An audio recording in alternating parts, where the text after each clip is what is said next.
I was watching Holly Wolf this morning, messing around in her garden, and I suddenly realized, oh, she's playing Final Fantasy 13 music. I was like, that's cool. Final Fantasy 13 was very weird. It had like a mix between like heavy synth electronica and orchestral like string sounds, and it worked. But I'm like, how did you get this to work? But I believe because there's like 4 different composers on that game, which probably explains why there's a whole bunch of radically different sounding music in it. But I think they were the same people that worked on 12, and one of them I think was also the person who worked on Kingdom Hearts. So they had some very talented individuals in that title. Yeah, for some reason, like Dragon Quest has had basically the same soundtrack. Yeah. Like practically from the beginning. Like each game seems to add like 1 or 2 songs, but then like each one has parts where it plays songs from all the previous ones. Amazing. And I watched a video on various, things you didn't know about Dragon Quest, and one of them was the music that plays during the just sort of the intro like selection screen where you're choosing to create a new game or continue or whatever is the same in all of them 1 through 11 except for 2. Dragon Quest 2 has different music, and that's the only one that has different music in the game. It's probably why it always feels so weird for me, because the first one that I played and the one that I personally owned growing up, I didn't have to borrow it from my cousins, was, as it was titled here, Dragon Warrior 2. Yeah. And also interestingly, if you've ever played Dragon Quest Builders is alternate, whatever you call it, alternate reality sort of takeoff of Dragon Quest 1. And Dragon Quest Builders 2 is sort of it's actually a continuation of the story from Dragon Quest 2. Well, they used the different menu music in Dragon Quest Builders 2 was in Dragon Quest 2. So I thought that was a nice touch. So yeah. Oh no, I haven't played a lot like either of the Builders games, so I don't really have much of a frame of reference. But that is nice, going from 1 to 2 and then back to 1 to 2 again. Yeah. I imagine it'll be cool. It'll be great if they do a Dragon Quest Builders 3. I assume it'll go off of Dragon Quest 30. But I also, it's funny, some of these series have like real complicated timelines or completely nonsensical timelines. Like it's kind of, I looked at the Dragon Quest timeline and it's a mess. Yeah. It's not nearly as, like, Final Fantasy doesn't really have a timeline at all. Oh, it's even it hard. Actually does. Well, I mean, there's games that are They're in different worlds and they're kind of connected, but you can tell if you're really paying attention, even within the different worlds, what order the games take place in respect to each other. Oh, really? Yeah. Well, I'm thinking back on like the Zelda timeline. A lot of people say it's a little bit of a mess, but like compared to the Dragon Quest timeline, it's like extremely straightforward. Yeah. Like the Dragon Quest timeline is insane.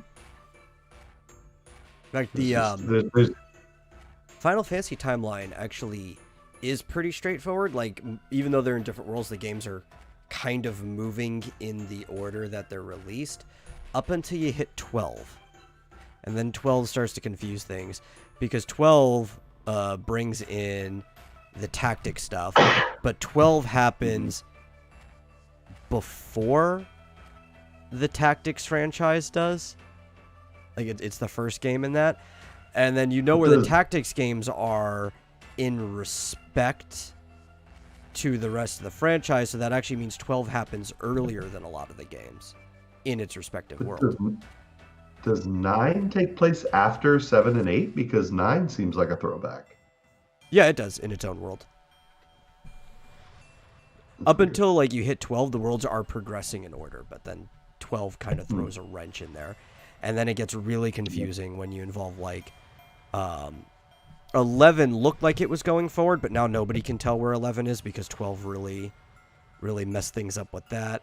And also now nobody knows where 14 is, especially because 14 had a reset to its world. It's like, oh, it could be actually way earlier compared to the other worlds or way later. We really can't tell.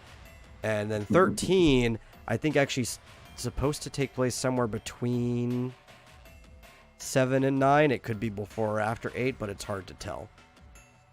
Because there is like a dynamism to like what's going on in the other worlds and stuff like that, even though most of the time they don't directly interact with each other. Well, Dragon Quest started out pretty straightforward. Yeah. There was 1, and then 2 was the sequel, and then 3 was the prequel to 1. And then you hop to another world and it does the same thing.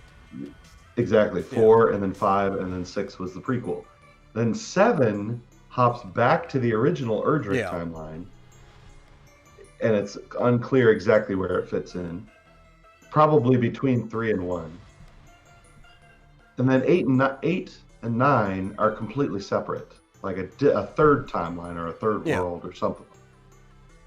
And then 11 comes in and explains basically this whole. It has an Ocarina of Time style, time travel thing that causes the 2 separate timelines. Mm-hmm. But 8 and 9 are, who knows, completely different world. So I don't know. It's all very. We're going to be talking about a different world today. An MMO. We're actually going to be related to Final Fantasy. But before we do that, welcome to the Vomitorium. As always, I am your host, The Metal, and joining me is my co-host, Marsupial Gamer. How you doing today? Good. How are you? I'm doing all right, I guess. I don't know. I'm moving kind of slow today. I can't even remember exactly, 3 or 4 consecutive false awakenings in my dream state today. So that was pretty exciting, I guess. I don't know. So, and I just kept waking up until my phone rang and my mom was actually trying to get a hold of me. Yeah, I actually often do wake up and then just go back to sleep. Yeah. Well, I did not have a great time last night playing Among Us, I have to say. I don't blame you. I mean, it's Among Us. Yeah. Well, it started out with me waiting for over an hour to start because we were supposed to start at 8, and then people didn't show up until like a little after 9. So you mean we could have played Final Fantasy for an additional hour? We could have, but I didn't know it. You guys could have beat that boss. I'm contemplating whether to delete the stream because, like, if anyone watches it that was in there, they'll see me like mumbling under, about how pissed I was. And they'll be like, wow, he really doesn't like us. I'm like, not if you're late. Yeah. But yeah, it was not. And then we ended up playing for like 30 minutes and that was it. All right. Anyway, that was Be punctual, people. Prudency is key. Mm-hmm. Well, if you say you're going to start at 8, and here's the thing. Okay, I shouldn't get into it. Don't be more than like 10 to 15 minutes late. Come on. That's the simplest thing you could say. And the other thing I'll say is if there's an alternate person that shows up and they're ready to play, don't be like, oh, no, we're waiting on someone else. You can't join because we're waiting on someone else and then we'll be full. Be like, well, fuck, screw them. They're late. Let this other person play. We got a schedule. Yeah, we're already, I mean, at that point, we were already an hour late. Yeah. But someone showed up and they were like, can this person play? And I was looking, I was like, we got an empty spot. Oh, no, we're waiting on someone. Give me a fucking break. We've been waiting on them for over an hour. Let this other person play. I don't care. Yeah. Whatever. Anyway, stuff like that I was basically saying all night, so I think I might delete that stream. Mm-hmm. I had a page for this. So make it private. I don't like this first part, but nothing ever stays exclusive. Today, we're talking about Final Fantasy is going to have a spin-off that's exclusive to the PS5 that's going to be a Souls-like action RPG. It's just a rumor, but it's a rumor that's coming directly from people who work within Square. So, take it with whatever grain of salt you want. Would you consider the Final Fantasy VII remake basically an action RPG? Didn't they turn that into? Yeah, it kind of is an action RPG. It's not. It wouldn't be called like a Souls-like game. It's still kind of semi-turn-based. It's got like certain ATB like gauges to it, but it's kind of an action RPG. I would think 15 is more of an action RPG than the 7 remake. Oh, okay. Yeah. But it's going to be being made by, Team Ninja, which is a division at Koei Tecmo that makes Ninja Gaiden. It also makes Nioh, which is a more recent franchise, and it's worked on the Final Fantasy fighting game series Dissidia, specifically NT, which is the most recent version. You can play them in arcades. You can even play it on Steam. I enjoy Dissidia NT. It's a fun game. And the claim is that it's going to be a game in the same style as, say, Dark Souls, or even similar to Nioh, which they're not exactly the same type of game, but they've got very similar mechanics to them. And it's going to be called Final Fantasy Origin. Not to be confused with Final Fantasy Origins, as I was bringing up as we were talking before. It's like, you guys need to differentiate your names more. But I guess it has something to do with it, because from what it looks like, it's going to be in the same universe as the original Final Fantasy game published in 1987. Okay, so they're going to ruin that game, basically. Yeah. Well, it's a spin-off game, though. I don't mind when you do stuff like this with spin-off games. Sometimes it can be fun, right? I enjoy playing spin-offs. The thing that I hate is the fact that they are doing similar stuff with the main series games. Yeah. But it makes sense to do a spin-off of Final Fantasy 1 this way. I told you one of my favorite mobile games I've ever played was Mobius Final Fantasy. RIP. I wish the server was still up. And that is, for the most part, kind of a reimagining of the original Final Fantasy, but also very different. You play as Wall. His name is WOL. You can tell that it's created because it's short for Warrior of Light, and he is a blank who can take on any job, and you end up interacting with Garland and Princess Sarah and Chaos, so that was an interesting game. But the original Final Fantasy's actual story has nothing to do with a party of 4 or the 6 classes that you can pick in there, the 6 jobs that they've become to known.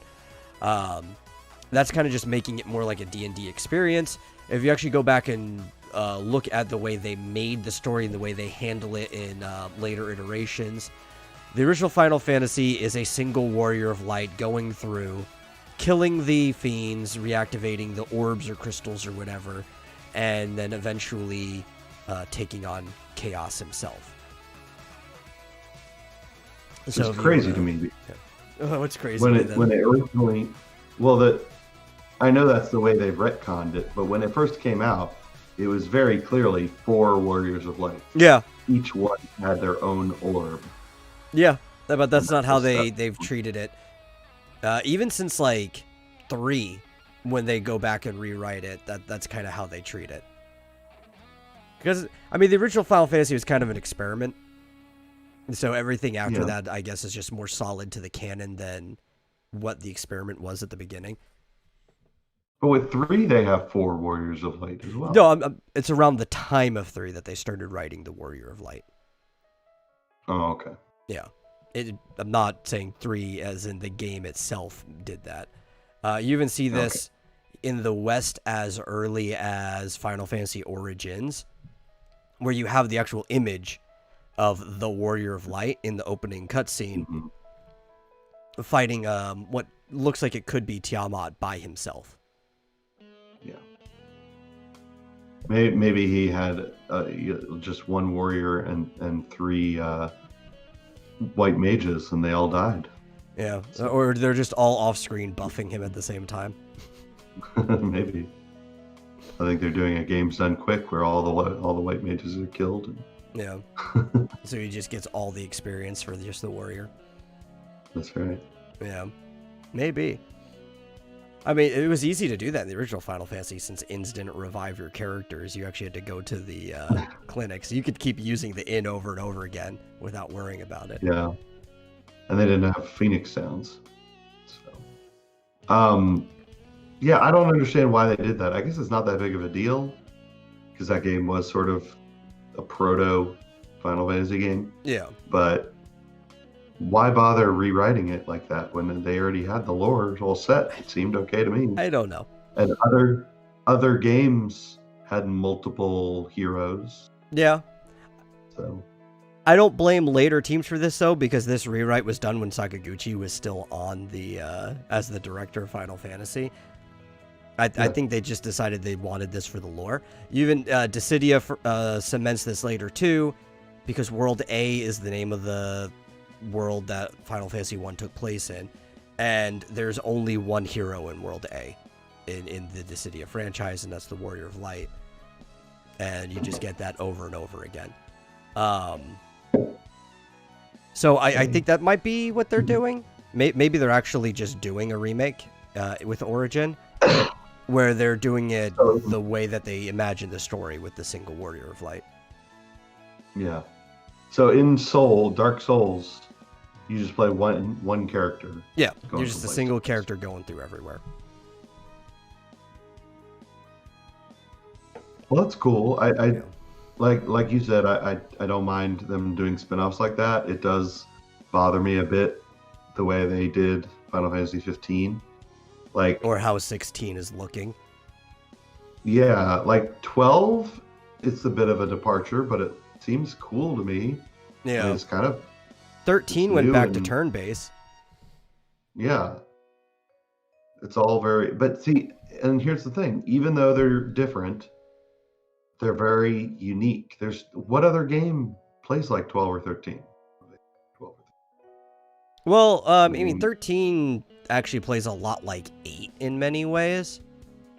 No, but I mean, what game outside of Final Fantasy? Oh, outside of those games? Oh, phew. I mean, I guess, what's it called? Valkyrie Profile is not too unlike 13. Actually, Valkyrie Profile came out first. But it's also still kind of unique too, so I wouldn't directly compare them. 12, I don't really know of almost any game that plays quite like 12, other than 11, since 12 was just trying to take the mechanics of 11, so it's another Final Fantasy game. Yeah, but then look at Final Fantasy 15. What games can you name that play similarly to 15? Like a million. So it's like... Well, they were trying to make 15 play like Kingdom Hearts, which is, I mean, I guess you could kind of count that in the Final Fantasy franchise as like a spin-off franchise. It really is kind of a spin-off franchise to Final Fantasy that includes Disney stuff, but so it's like, again, you don't really, you don't get too much, but it's not dissimilar to other games at the same time. Well, I'm still kind of looking forward to 15 eventually, when I finally get to it. Just because I watched the movie, and it looks like at least it takes place in a very clearly Final Fantasy world. Where I had no problem with that. Like, people were complaining that it was very modern when it first came out, and that wasn't my complaint about the game. Because, like, but look at 7. They had cell phones in 7. 8. Yeah. Yeah. I mean, wasn't 8... Yeah, 8 was very modern too. And then you got things like 13 is postmodern? I don't know. It's futuristic. Very futuristic. Yeah. Yeah. It's the spirits within of the Final Fantasy series. In many ways. But yeah, I don't know what they're thinking with 15 and apparently 16. Like, you're making your very unique series just blandly generic. Well, I think it's because over the time, and this is what I really think is what happened with Square, right? Over time, Final Fantasy, even though it is one of the older series to play like this, right? I mean, you got Dragon Quest as well. And there were differences between the games. It's like, if you were a fan of both games, you would not say they play like each other, even though there are just decision menuing RPGs. They became less unique of games. Dragon Quest, I guess, felt comfortable staying Dragon Quest. Final Fantasy felt like it needed to differentiate itself from all the other turn-based RPGs that were being made over the years. Why, I don't know. I mean, you can play you can play Dragon Quest 11 and be like, yeah, this is a Dragon Quest game. Like, it plays in very many ways very similar to Dragon Quest 1. And I would probably say more like 2, even though they do all play like 1. It's just 1 has that very unique experience of being that, like, lone guy running around doing things by yourself. Yeah, but I mean, just like the way that the battles. Yeah. Just that it's turn-based, that it's pretty much behind the shoulder looking at the enemy, and that it's, you select spells in the same way. And people love it. It's the most popular JRPG in Japan anyway, right? Yeah, it is. So much so that, like, a lot of other games play similarly to it, but some of them will have, like, their own decision making things. Phantasy Star for Sega is another, like, you don't see the characters, you're just looking at the enemies and does that. But the game also kind of, the turns auto in a way. Like, you'll make a decision and then it'll do, like, 2 or 3 turns on its own, and then you'll make your decisions again beforehand. So it does play very drastically different. But you can see the influence of Dragon Quest in, like, literally every game. Yeah. And they still add new things. They've got this sort of dual cast system, which they may have had in previous ones, but in Dragon Quest 11, if you've got certain characters that are ready to cast a spell at the same time, they can cast different spells together. It's got a crafting system where you can forge weapons and armor that are actually useful and better than what you can get in town. Yeah. Nice. Well, here's actually my problem, right? Because I feel like initially they started doing these weird things to differentiate themselves from the turn-based RPG market. Now I don't think that's the reason. I think, Final Fantasy. I think the real reason they're doing it now is because they think they are marketing to a more general audience, right? And this is the reason of the rumors coming out that the Final Fantasy Origin spin-off is being made this way, in this Souls-like way, to be more accessible to a general audience. And I actually have some marketing analysis complaints about that, because I don't think whoever does the analytics at Square understands who the broader audience is, because the turn-based RPG audience is way bigger than the Souls and action RPG audience. In fact, what's actually one of the main, the core audience that every game industry is trying to get right now? No matter where you are. Yeah. It doesn't matter where you are. It doesn't matter what your reasoning is. Some people it's for ideological reasons. Some people it's just because it's like, oh, it's another audience that we can try to get money from. What's the core demographic that every game industry is trying to hook in? Like women? Yes. Specifically, older teen, young adult women is the core audience that every game company is trying to hook in. The saner ones without losing their normal audience. Like you try doing little things to try to get them in. Yeah. Some of the crazier devs are, sacrificing their current audience just because, well, that's the same demographic that watches most movies and what movie companies make money off of. Mm-hmm. And I'd have to say, women prefer turn-based RPGs to action RPGs. And there's a historical record for this. I could see that. Yeah. In fact, as far as I know, most women that I know who liked video games, the one I could always talk to them about, well, actually, there's 2. I could always talk to them about Animal Crossing, because who doesn't like Animal Crossing? And I could always talk to them about Final Fantasy. Mm-hmm. And a lot of them, it's Final Fantasy. It's not a difficult game. Like, anybody can play a turn-based RPG.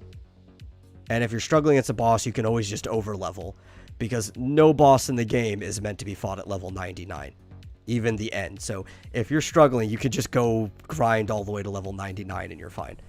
Honestly, women on average are better at grinding than men because they can sit and do the same task over and over again.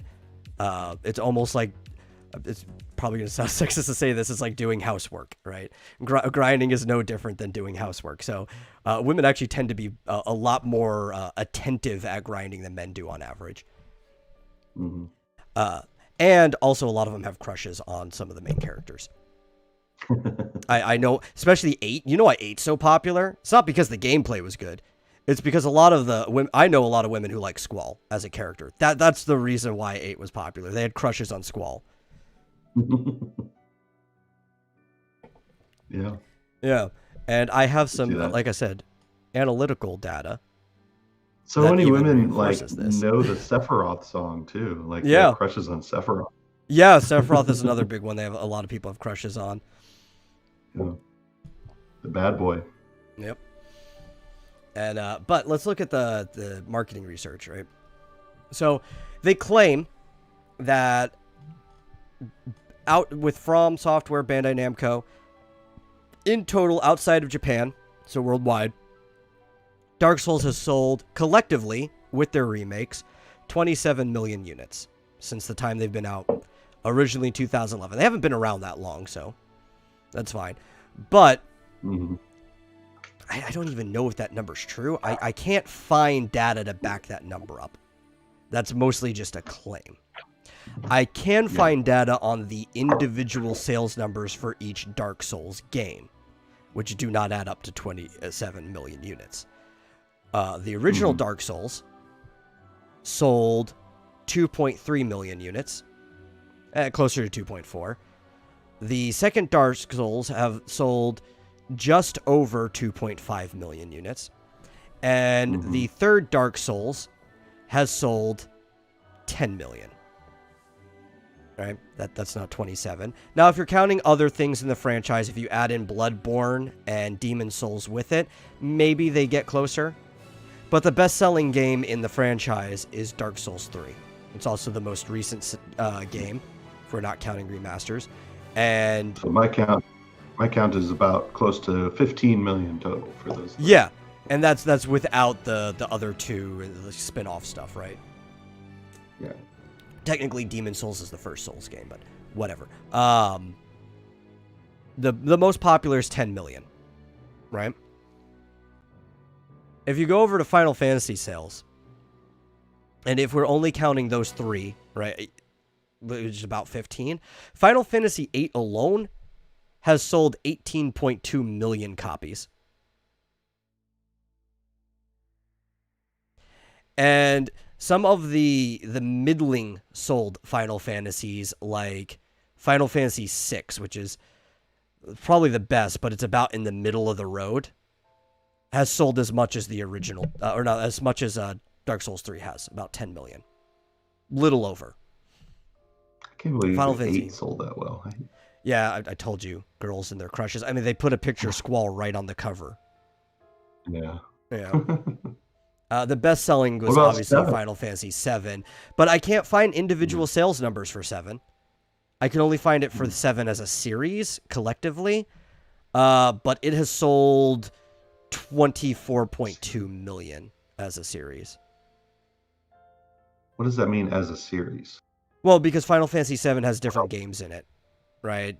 So not only would that count the remake, but it would also count Dirge of Cerberus, it would count Crisis Core and stuff like that. Most of the sales in it are the original Final Fantasy 7 or any port of it, though. I can tell you that, but I don't know the individual sales numbers of any one of the series to break it down. So likely close to 20 million? Yeah, probably. Because I know Dirge didn't sell that well. Or Crisis Core, because that was a PSP only game. And why does a company like that approach Final Fantasy VII, where the public is saying, we want a remake, we want a remake, we want a remake, and be like, okay, we're going to take our best-selling game and completely change it, because what people really want is something that's not what they're asking for. It doesn't make any sense. Yeah. And the franchise, if you count all of the units sold together, has it's an older franchise, so I don't like to hold this against them, right? The Souls games have only been around since, I think if you count Demon Souls, maybe 2009, 2010-ish, right? Final Fantasy's been around since the late 80s, but the whole franchise has sold 150 million units and has grossed $13 billion, $20 billion if adjusted the individual sales to inflation. But the best-selling games in the Final Fantasy history, if you look at them, are, except with the sole exception of 12, right? They are all turn-based games. All of them. Or 15. Is 15 turn-based? Did you say? 15 is barely one of the higher-selling games. 15 sold about as much as 6 did. Oh, you're saying of the best selling. Yeah, the best-selling ones. Yeah, all the best-selling Final Fantasy games, with 12 being like the one exception in like the top 5, are all turn-based games. Mm-hmm.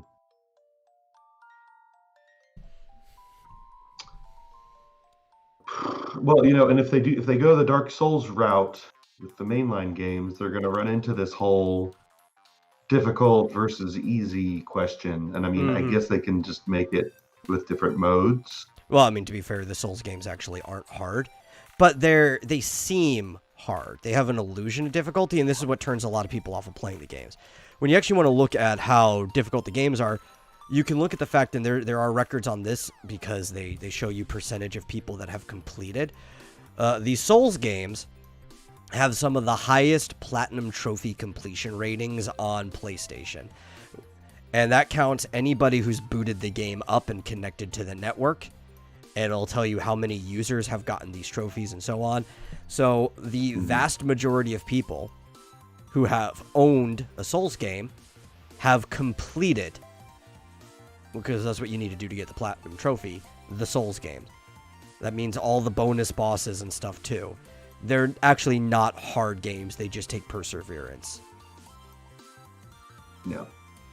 You actually have to enjoy playing games. Yeah, but I don't think most people enjoy the Souls games, though, because most of the people that boot up and play the Souls games, outside of maybe like the original purchasers of the first one, are people who know they're going to enjoy that game type, like people who are interested in it. You don't get like a bunch of random people pushed into playing those games, right?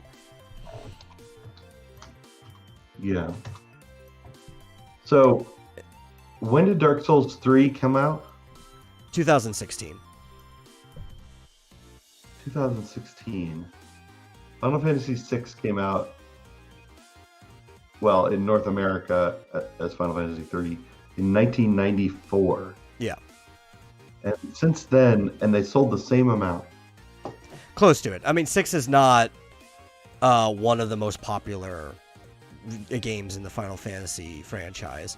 Should be. It's the best one, but it's not one of the most popular. But I mean, look at that. It's Final Fantasy VI, 10 million. DS3, 10 million. Yeah. With 22 years difference. And in 22 years... DS3 is a popular game. The game industry has grown tenfold at least. Yeah. And yet, they got the same sales in 2016 as Final Fantasy was getting in 1994. Mm-hmm. It's like, why? Why are you emulating? Why are you going after that audience? I don't know, it's man. so much smaller. I don't know. Well, here's a question. How have Final Fantasy sales been going? I mean... Lately?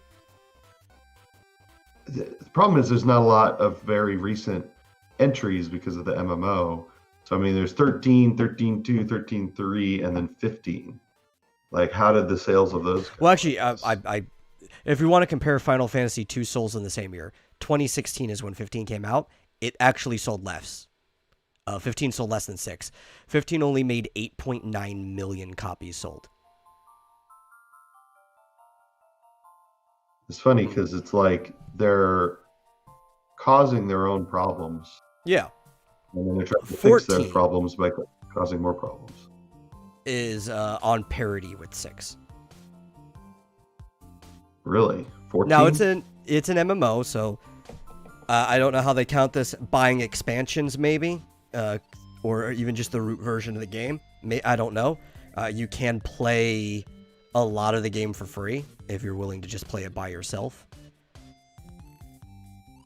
But it's hard to gauge sales on an MMO with a free-to-play demo model. You're looking at all of them right now, right? All of them at the moment, yes. Is there a particular one you want to know the sales for? I'm curious about 9, 10, and 11.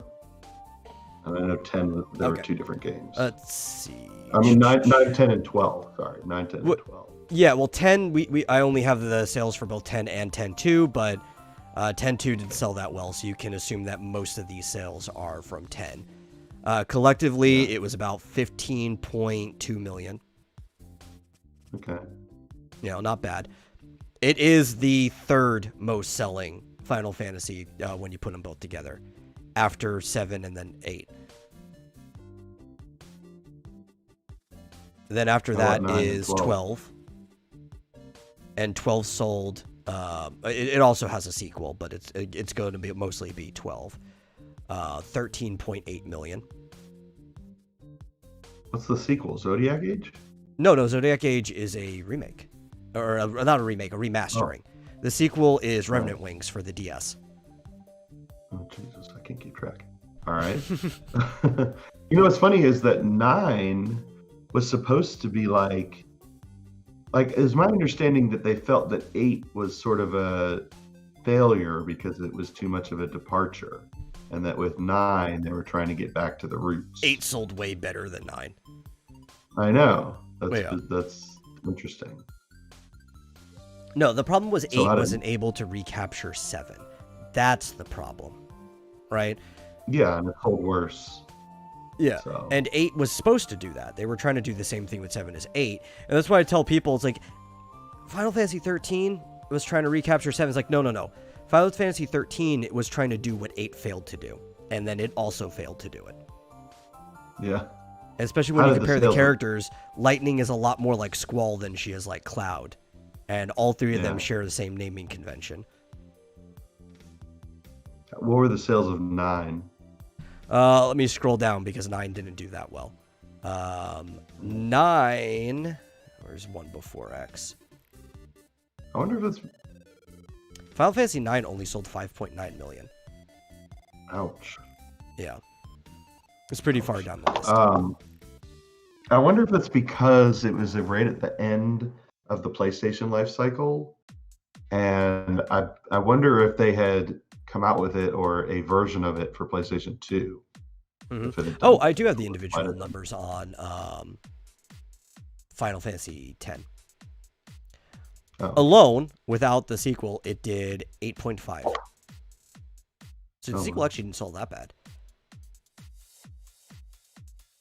Like, at all. So that leaves 6.7 for X2. Mm-hmm. Better than 9. I'm considering they both use the same engine, right? Yeah. X2, so. Well, kind of. I mean, because 10 went PlayStation 2, 9 was PlayStation 1. But 10 was originally supposed to be on the PlayStation 1. It was close to when the games were transferring over. So they postponed 10 to redo it to be more visually advanced for PlayStation 2. Yeah. I was like 10 and 10-2 had the same engine. Right? Oh, I thought you said 9 and 10. Yeah, No. I think so. I think they have the same engine. 10 and 10-2. Which is what I'm saying. It's, the fact that it sold 8.5 and 6.7 or whatever. Yeah. You can kind of count them together because I'm sure it took a lot less development time to work to do X2. Yeah. But because of that. The thing is, just RPGs don't sell poorly at all. Actually, they're one of the best-selling types of video games in general, right? Turn-based RPG specifically.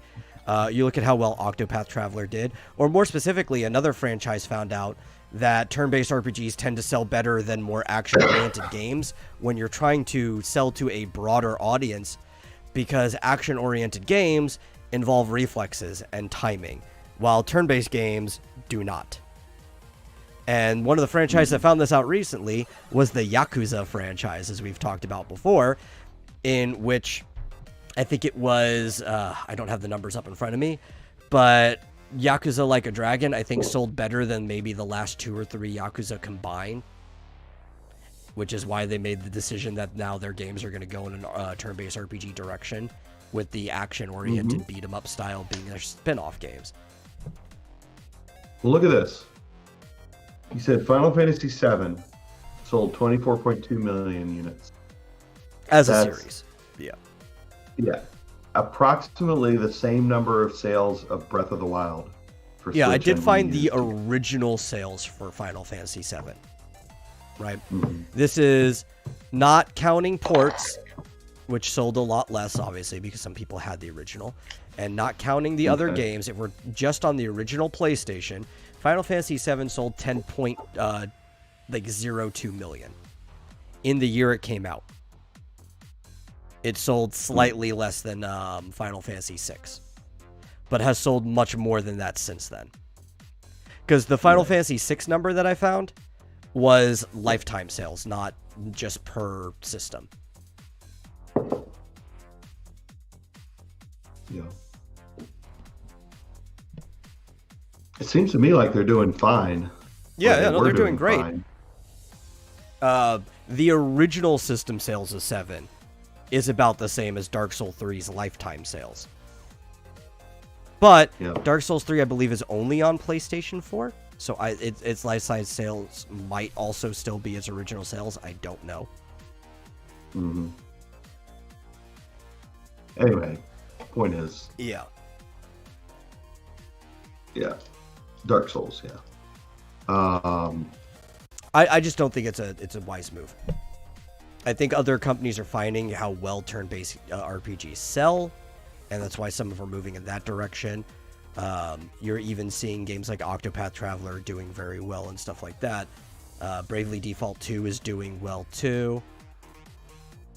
And instead of following this market trend that everybody else is discovering, Square is trying to go in the opposite direction. And this might even be, this might be why Sakaguchi was leaving originally, is because he started to see the way that Square did it. Because now Sakaguchi and Uematsu are back together, and we were talking about this, they're making that game Fantasian, which is like a side-scroller world that is also a turn-based RPG. And I'm excited for that game. Yeah, that looks really awesome. That's the one with like the actual physical set pieces that they built, right, and filmed. Yeah. Yeah, that looked amazing. Like little. Oops, sorry. Video started up. Yeah, that's the one where they did like diorama. Everything. Yeah. Yeah, and actually filmed them. That's amazing. Like, I'm really excited for Fantasian. I like Sakaguchi as a director, Hironobu. Yeah, he's a good guy. All of my favorite Final Fantasy games are, like, if you were to put them on a list, pretty much are the ones that he was involved in. Yeah. Dario Hernandez is asking about Chaos Bane. I don't. I've never played Chaos Bane, so I don't really have an opinion on that. I don't know. I can look into it, but I've never played it or seen any real gameplay of it. It looks interesting. It looks like a 3D version of Gauntlet. Remember Gauntlet? I actually really liked Gauntlet. Yeah. Don't shoot the food. Yeah. Actually, oddly enough, and I like Diablo. I think Diablo 2 is an amazing game. I had a lot of fun playing it. I always enjoyed Gauntlet more than Diablo. And I think it's because I always ended up playing in an arcade of Gauntlet Legacy, right? Or there was also Gauntlet Shadow Legacy, which was an improved version of it, with like 3 other people. My local arcade had one. So you could put in like your name and a 3-digit code, and the combination of those two would save your character information as long as they didn't unplug the machine. And you could go back and you could go back and continue your quest. Your character would have the data for all the relics that you already unlocked, so you could continue going on, even bringing new people with you, or you go back and unlock it for them, so if you're not around, they can continue doing that stuff. You kept your levels too. I was always a higher level than all of my friends because I played the game more often or with other people. I'm surprised if it could do that. Why couldn't they save the data if they unplugged the machine? I don't know. I think it was probably attached the same way that high scores used to be attached with video games, where if you unplugged the machine, it didn't have an internal battery or anything to save it, like you did with a cartridge. It wouldn't be that hard. Yeah. You don't even I mean, need you could put one in battery. now, but I mean, when did Gauntlet Legacy come out? This was back in the early aughts, so obviously they had batteries for stuff back then, but like whether you were putting it in arcade machines or not, for a long time, arcade machines were just losing high scores when you unplugged it because they just didn't bother to put in batteries to save that stuff. I mean, even into the 2010s. Yeah, I was looking into, like high scores, like with Donkey Kong and stuff like that. And nowadays, you can get an arcade machine that you can get a mod kit for an actual original, like Donkey Kong arcade machine that will save the high scores. So you don't have to leave it plugged in all the time and sucking up the energy in your house. Yeah, I mean, I was, of course they made a mod kit that can do that. Yeah. Why not? Somebody was going to come up with that. Yeah. But I loved Well, that's Gauntlet. cool. I didn't know about that game. Yeah. I have the whatever version. The original? No, I have Gauntlet on Steam. The one that came out. Oh, the most recent Gauntlet that came out years ago. Yeah. I never played 2014. It's okay. I think it was a critical failure. That's what I heard. I didn't jump into it. Although, if you look at the reviews right now, they're mostly positive. Yeah. And I mean, if you like Gauntlet, it's not a bad game, in my opinion. Yeah, because Gauntlet was kind of the first, I guess you would call dungeon crawler game. If you go back to the original one where it was just completely top down, and like the walls are actually just like thin little margins between things and stuff like that, and yeah, shooting the food would destroy it. Long before Diablo was even a game. But Diablo kind of is what cemented the dungeon crawler genre. It really wasn't a full genre until then. But Dario's talking about a Raspberry Pi, by the way. Oh, okay, yeah. I was strawberry pie or something. Pie.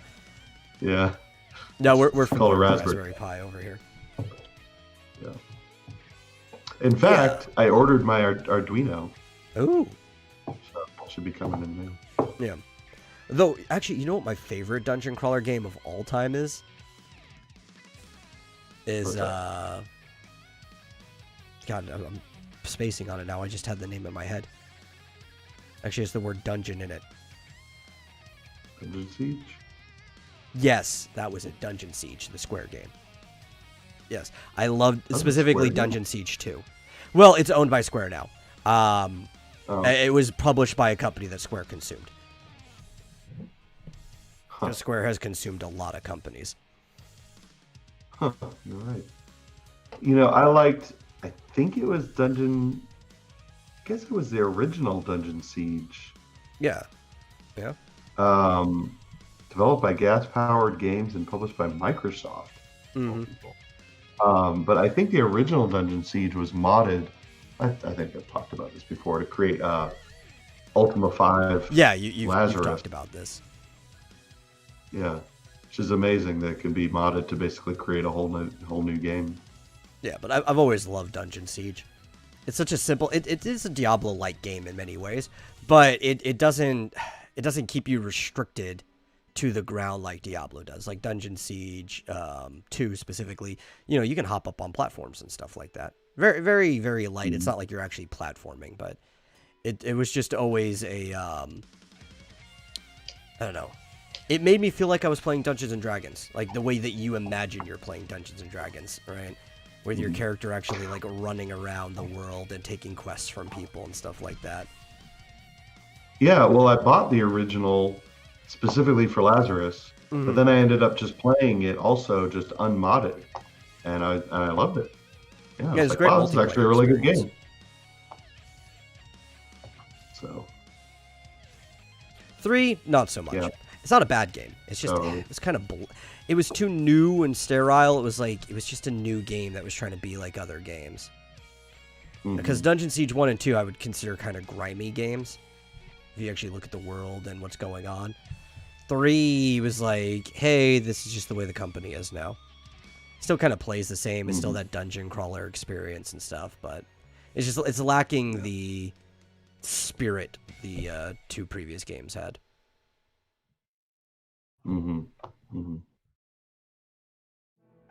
Yeah, I'm not sure why some people didn't like the new Gauntlet. I have a feeling they didn't really like the original or something. Because it's like, like I bought it thinking I'd like it. And honestly, I kind of realized I don't know if I actually liked the original myself. But I wasn't going to dump all over the new one because the new one was just an updated version of the original. And It's faithful.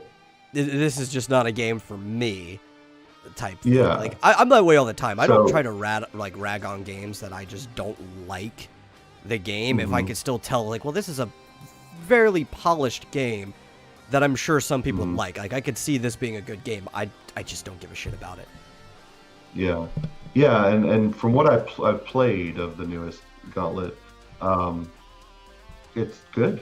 I mean, it's like what the original would have been if they'd made it in 2014 or whatever it came out. So I like faithful remasters or reimaginings that are actually like you can tell the game that they were remastering, Last time I played Gauntlet Legacy, I was at free play, which is just it's an arcade where you go, you pay like $10 and all the machines are on free play. And because all the games are in free play, you could sit there and you could just hit the start button over and over again above your character to max out your life. And in Gauntlet, and I played 2 characters at once with like on my wrist holding down the charge button. And I was playing the Valkyrie, which has a shield. So if you hold like the turbo button down, you'll do a shield charge. And I was just like controlling both of them around, and I was just running through everything. It was pretty fun. It was just destroying like 2 juggernauts. Yeah. Shadowgate's another one that I think got a bad rap because it was maybe too close to the original. Yeah. Because it's a I don't know what you call it. Not exactly an RPG, but it's almost like Myst, where you come up to a scene and you have to figure out what to do to progress, push the little thing over here and a key appears and you grab it and that unlocks the door to the next area. Yeah, it's kind of like a precursor to Myst. And the remake is basically the same, except it's just updated graphics. And, apparently, Dario wants to make a Super Nintendo style first-person shooter, like Terminator. I think what you're talking about, either you want to make a shooting gallery, or you want to make the improvement on shooting galleries known as a rail shooter, which is just a shooting gallery where it keeps moving and you're hitting things as they pop up on screen.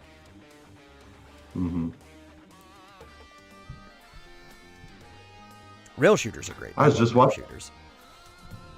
watching someone on Twitch playing what you would call a shooting gallery game that they just picked like one of the random ones on the SNES library on the Switch, and it was like Wild West or something like that. Yeah, there was a lot of shooting gallery games on the Super Nintendo. And one of the reasons was because the Super Nintendo, even with like Mode 7 and everything, just wasn't powerful enough with the amount of processing and memory limitations it had for you to really make functional rail shooters on it.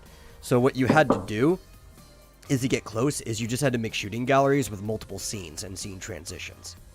Like Die Hard was another one that you could play.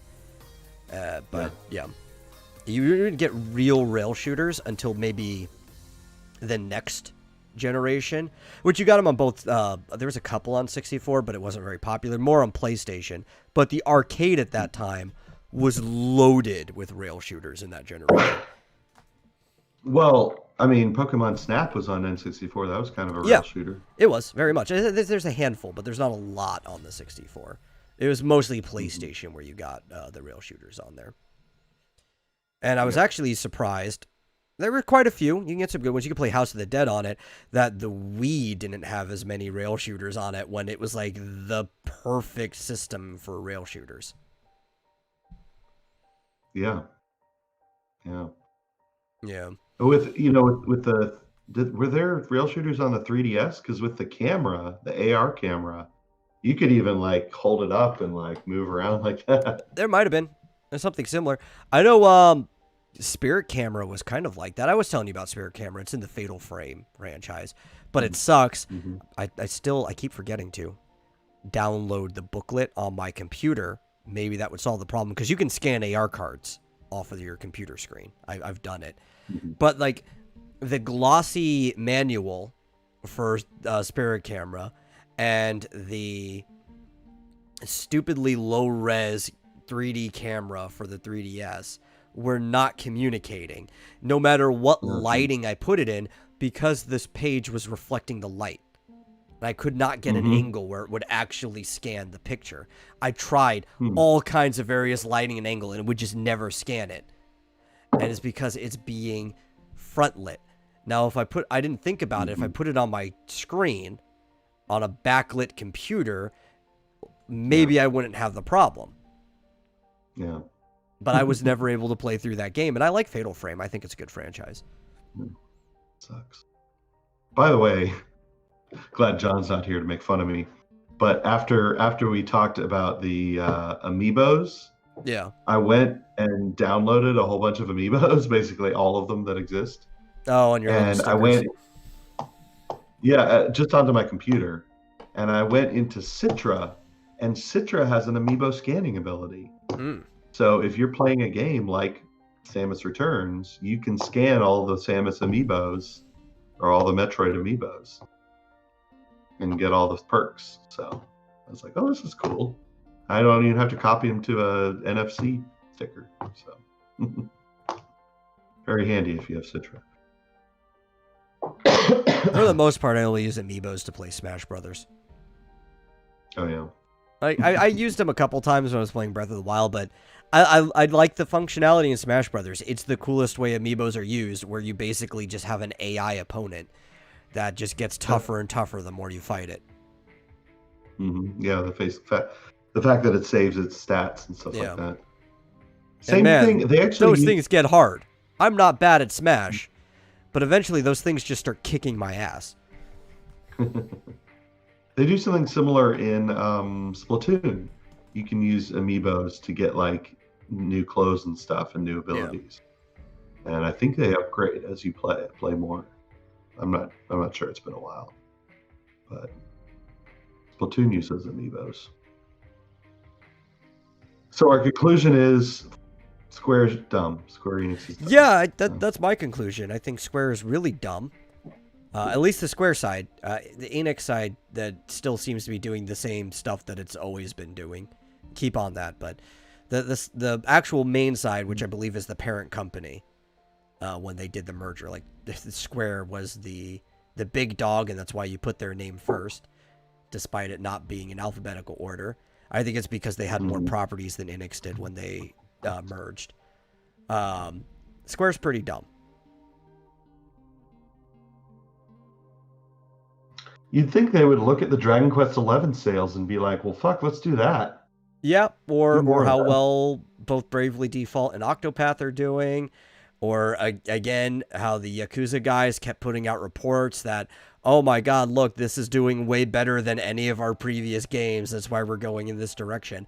Like, there's a lot of industry data you can look at and be like, yeah, why are we being so dumb? I'm trying to find what the current sales are. Why don't they have current? What, for Dragon Quest? Yeah, I only found... Wait. No. Shoot. Why don't they have Dragon Quest 11 on here? Am I looking in the wrong area? Oh, there it is.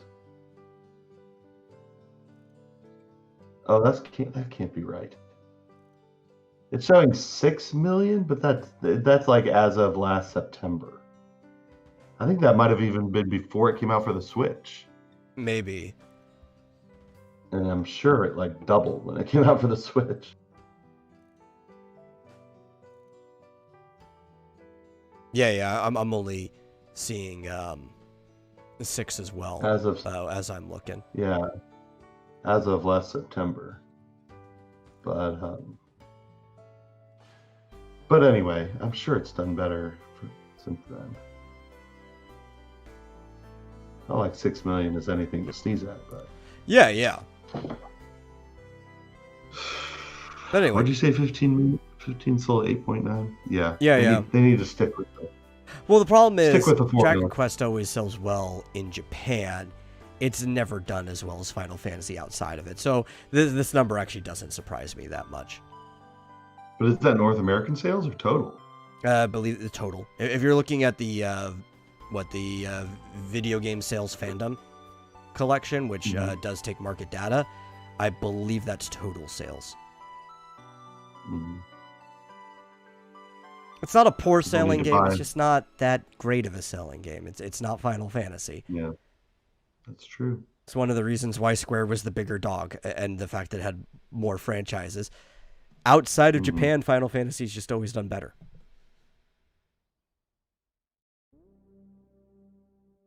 Well, yeah. I wish they rethink it. Anyway, thank you all for coming to watch or listening to this later, wherever, whenever. If you enjoy the show, please share it with somebody else who you think might enjoy it. And if you really like the show, consider giving a donation at streamlabs.com/vomitorium live, which you could do at any point in the show. Your name will appear on screen, but always just put it out in the closing. And we'll see you guys in the next episode. Bye-bye.